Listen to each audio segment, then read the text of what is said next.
Injured athletes don't talk less because they have nothing to say.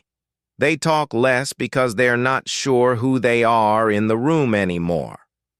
Training isn't just physical, it's social. It defines where you stand, how you contribute, how people recognize you. And when injury pulls you out of that rhythm, you don't just lose movement, you lose context. Suddenly, the room feels different. You're still there, but slightly off to the side, still part of the group, but not in the same way. And that shift is subtle, but it's heavy. No one announces it. No one tells you you no longer belong.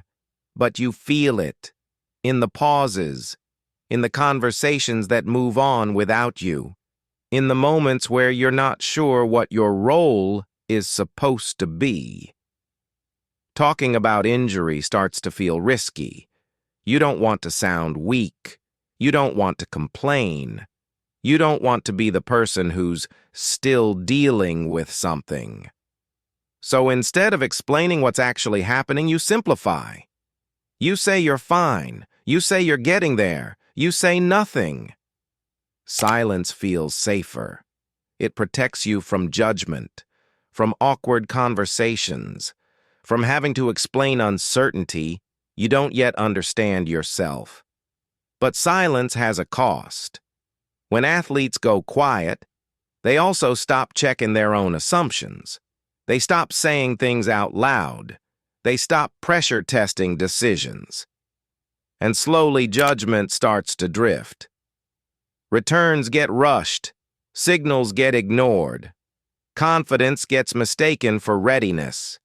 Not because the athlete doesn't care, but because they've been alone with their thoughts for too long.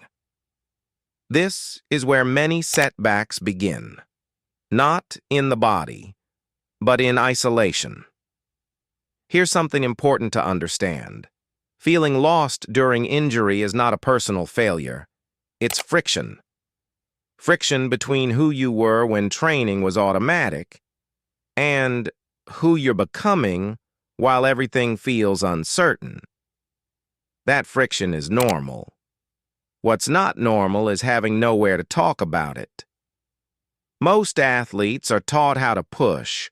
Very few are taught how to sit with uncertainty without disengaging. So they default to silence, and silence slowly erodes confidence, clarity, and patience. What actually helps isn't motivation, it isn't positive thinking, and it isn't pretending everything's fine. What helps is perspective. Being around others who understand the phase, not to fix it, not to rush it, but to normalize it. When athletes feel seen, they make better decisions. They move with more patience. They return with less fear and fewer setbacks. Not because they were told what to do, but because they stayed mentally engaged while the body caught up. If you're in this phase right now, injured, returning, or somewhere in between, you don't have to navigate it in isolation. There's a private space called the Comeback Club built around exactly this part of the journey. It's not rehab. It's not medical. It's a calm, focused community for athletes who want to stay grounded and return smarter, not rushed. Details are below.